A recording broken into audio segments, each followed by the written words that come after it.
¿Alguna vez te has detenido a pensar qué es lo que ronda en la cabeza de aquellas personas que, sin remordimiento ni culpa, son capaces de cometer las atrocidades más impensables? Personas que logran hacer realidad los pensamientos más oscuros y las pesadillas más aterradoras de otros. Hoy quiero hablarte justo de eso, de algunos casos que quizás no conocías sobre aquellas personas que cometieron crímenes impensables, personas que, sin duda alguna, se han convertido en historia, pero como si de una historia de terror se tratase. La persona que abre esta lista es un hombre o un demonio llamado Edward Paisnell, quien entre 1957 y 1971 sodomizó a más de 13 personas en la isla de Jersey, misma que se vio atemorizada por aproximadamente una década, siendo acechada por la conocida Bestia de Jersey. Edward era alguien que vivía una doble vida. De día era un hombre de familia y un modelo para la comunidad, ya que él junto a su esposa criaron 2 hijos adoptivos. Un hombre que solía disfrazarse de Santa Claus por las Navidades para entretener a los niños de un orfanato, cosas que, acompañadas de sus buenas acciones, jamás levantarían sospechas sobre sus actividades criminales. Pero por otro lado, a partir de 1960, Paisnell era aquella bestia que por las noches allanaba hogares y cometía actos atroces hacia mujeres y menores de edad. Todo comenzó en 1957, mucho antes de que Paisnell recibiera su apodo, cuando con tan solo 32 años y un pañuelo en la cara, se acercó a una mujer que esperaba un autobús. Le ató una cuerda al cuello y le obligó a ir a un campo cercano, donde perpetuó su cuerpo y huyó. Esta fue su manera de conseguir víctimas en los primeros años, acercándose a las paradas de autobuses en varias ocasiones, lo que deliberadamente resultó en varias víctimas, siendo hasta entonces una mujer de 20 años que atrapó de la misma manera, repitiéndolo en julio del mismo año y luego en octubre de 1959. Todas sus víctimas hasta entonces lograban concordar en algo, y es que en aquella bestia se lograba identificar un olor fuerte y fétido, como si de humedad se tratase, olor que más adelante llegaría a los hogares. Su modus operandi había cambiado, ya que ahora él solía irrumpir en casas de las potenciales víctimas a altas horas de la noche, donde procedía a satisfacer sus asquerosos deseos con las mujeres y menores de aquellas casas, usando cloroformo para adormecer y manipular el cuerpo de las víctimas. Algo que caracterizó a este animal fue el disfraz que usaba para ocultar su identidad, el cual consistía en una máscara de caucho, la cual era grande y holgada, una peluca y su famoso saco. Las leyendas cuentan que este atuendo fue diseñado por Paisnell como una inspiración hacia el Boogeyman, aquel personaje que solo lograba ser descrito en los peores sueños.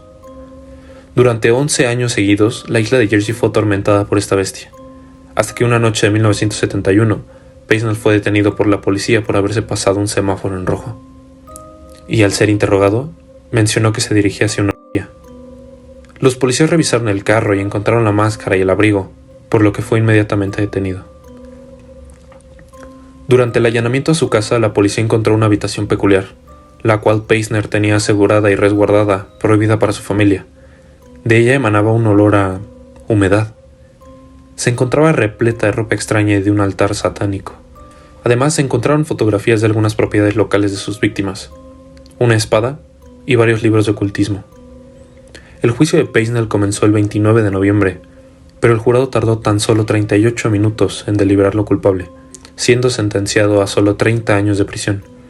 De manera inquietante, Edward Paisnell fue liberado por buen comportamiento en el año de 1991, para después morir de un ataque al corazón, cerca de una parada de autobús. Lo que vuelve inquietante a este segundo puesto no es el asesinato en sí, que por más desagradable que haya sido, lamentablemente ha sido una constante en otros casos similares, sino que nunca se descubrió el asesino o asesina de la pequeña JonBenét Ramsey. JonBenét era una mini beauty. Para los 6 años ya había aprendido a posar imitando a modelos. A su edad ya había ganado varios concursos de belleza como el America's Royal Miss, Little Miss Colorado, Little Miss Merry Christmas, National Tiny Miss Beauty, entre otros. Su familia se conformaba por su padre, John Ramsey, un ejecutivo famoso y adinerado, su madre, Patsy Ramsey, una ex reina de belleza a quien se dice que estaba obsesionada con los certámenes y obligaba a su hija a concursar en ellos, y su hermano Burke, de 9 años. La trágica historia de la niña comienza un 25 de diciembre de 1996, donde la madre Patsy descubre una nota de rescate misteriosamente tirada en la escalera de la cocina, donde se exigía una cantidad de $118,000, una suma específicamente similar a un bono que su marido había cobrado a inicios de año, por lo que indudablemente todos se hicieron a la idea de que Joan Bennett estaba secuestrada. En ese momento los padres habían realizado una misteriosa llamada a la policía para denunciar lo que había sucedido. Cuando la policía llegó, registraron a fondo en busca de cualquier cosa inusual o algún indicio que les permitiera dar con el paradero de la niña, pero no encontraron nada. Hasta que casualmente el padre decide realizar un segundo registro con ayuda de un amigo suyo en el sótano de la casa, donde encontraron el cuerpo inerte de Joan Bennett, cubierto con una sábana blanca. El padre desesperado quitó la cinta que cubría la boca de su hija, intentando desatar de igual forma la cuerda que la tenía amarrada por los brazos y la llevó a la sala, destruyendo así la escena del crimen. La pregunta se desató entre la comunidad. ¿Quién habría hecho semejante cosa a una niña de apenas 6 años de edad? Alrededor de este caso existen varias teorías para su resolución. La primera teoría inculpa al padre. Esto ya que se encontraron signos de abuso sexual, lo cual teoriza que él estaba abusando de ella cuando la golpeó accidentalmente contra algo, lo que causó la ruptura del cráneo y posteriormente la muerte, cosa que la esposa ayudó a encubrir, alterando la escena.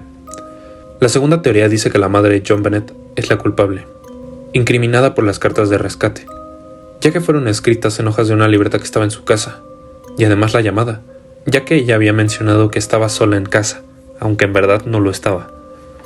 Además, cuando se había hecho una prueba de caligrafía, su letra coincidía bastante con la letra hecha en las cartas.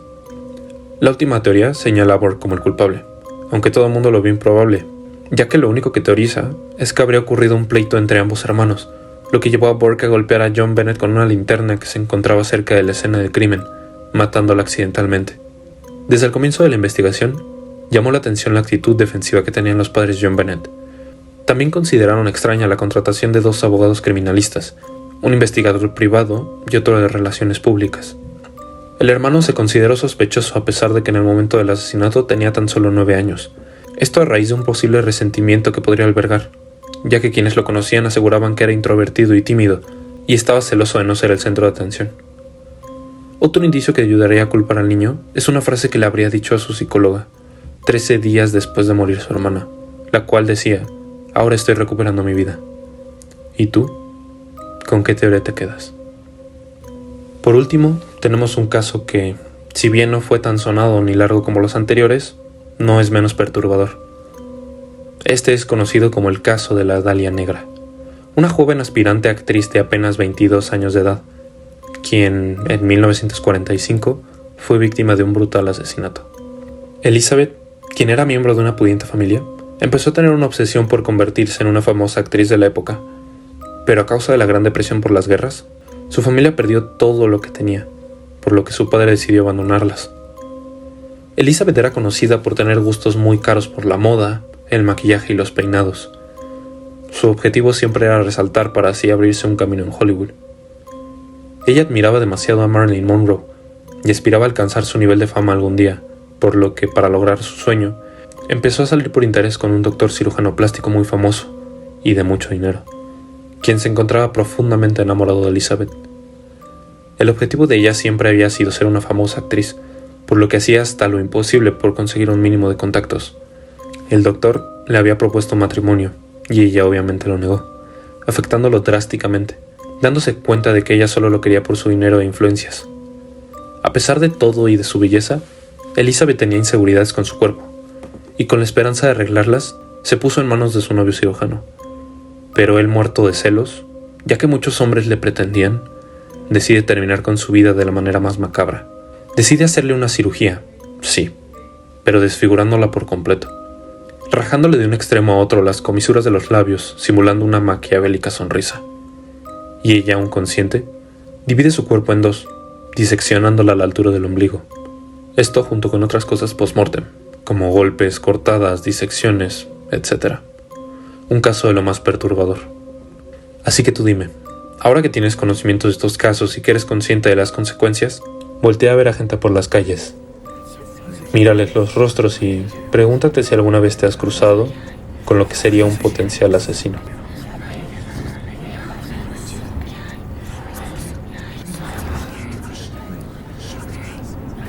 Mm.